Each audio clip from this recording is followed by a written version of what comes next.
আমি আশ্চর্য হয়ে গেলাম। সেই শৈশব বেলায় খেলাধুলা করতাম যেই মাঠে, সেখানে দেখি বাগান। কত বছর পরে যে জায়গাটা দেখলাম, দেখে তো নিজেই চিনতে পারলাম না।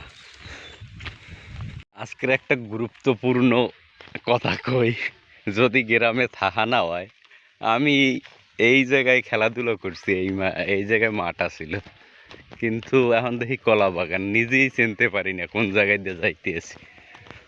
এই রকমের কার কার সাথে হইছে বাড়ি যাওয়ার পরে একটু কমেন্ট করবা। এই জায়গায় আমরা ফুটবল খেলতাম, আর হুগনের সিজনে ক্রিকেট খেলতাম। জায়গায় বাগান, আমার স্কুল আছে স্কুলের পিছনে।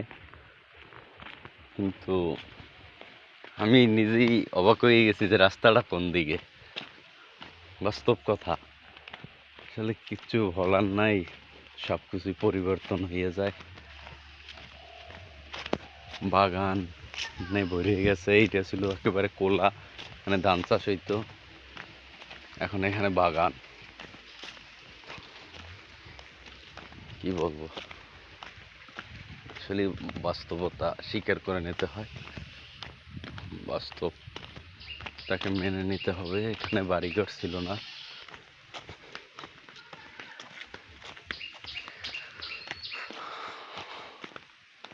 সুপারি বাগান, মেহগনি গাছ। কত বছর পরে যেই রাস্তায় আইছি, এই শৈশব বেলায় খেলাধুলা করতাম এইখানে, আর এখন আসলাম।